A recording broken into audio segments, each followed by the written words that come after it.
So in this example, we're going over how to set up a Playmaker script to standards. So we've already created a title and a description. So we're going to click Edit to go into the script. I've set up this example, but I'll go through it so that we understand what we're looking at here. Each state right here is set up in a vertical manner so that we can put our windows next to gameplay windows when we're debugging and see which state goes to which a lot easier and cleaner. If we have things in a horizontal space, then we have to set things up in a horizontal manner, but it's a lot easier, we found, just to keep things vertical. So most codes will be vertical in columns next to each other if there needs to be multiple codes or multiple FSM sections. So in this one, we have start, which is when we click run, it's going to start the FSM and run the code. In this example, I've just said to grab the owner and store it in a variable object self, so we're just storing ourselves. The next is going to go to what we've marked as cyan, which is going to be play sound. So every time you see a state that is marked cyan, you know that it's playing a sound before you look at it. Each state is titled and described, so we know exactly what it's going to do, and they get a better idea of what exactly each action inside the state is going to do inside the description. Next, we see purple is going to move an object. So in this example, I've set up a transform on the self object. Next, we have orange, which is going to play a VFX or any kind of effect. So in this instance, I have a particle child underneath our parent FSM, and this is activating that object. So this is a good example to show that every object that you'll be interacting with should either be a child of this already, or if it absolutely can't be, then you use object ID, which I will show in another video. Next, we have activate light.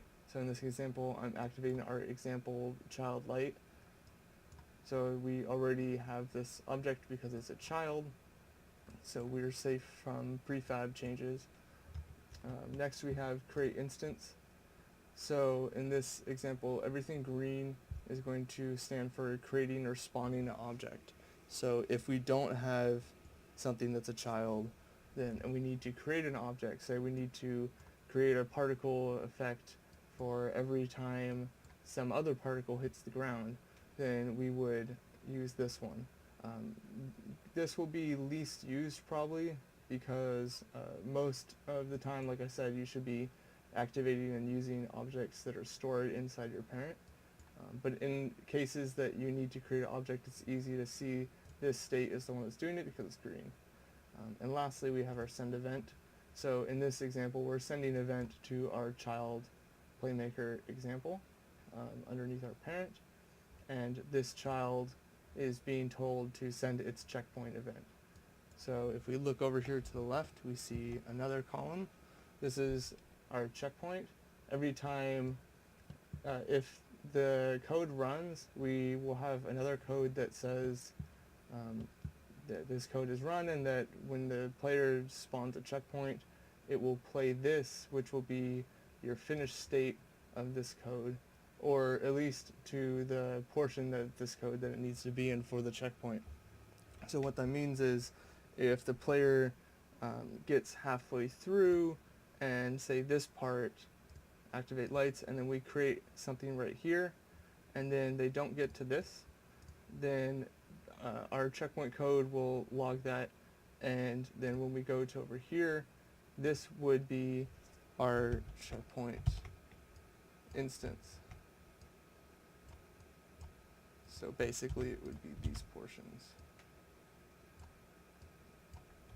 So now it says when player hits checkpoint, create this object, and then when it's done doing that, go to send an event, just like here, but it doesn't have to go through all of this stuff when the scene reloads. It triggers this one instead.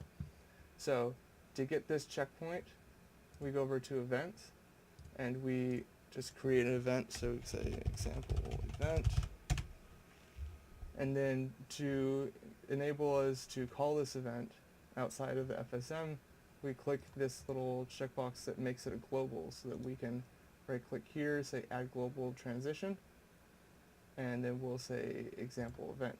So if we sent an event to this FSM, it would be either on checkpoint or example event, and it would trigger this line of code instead of this line of code.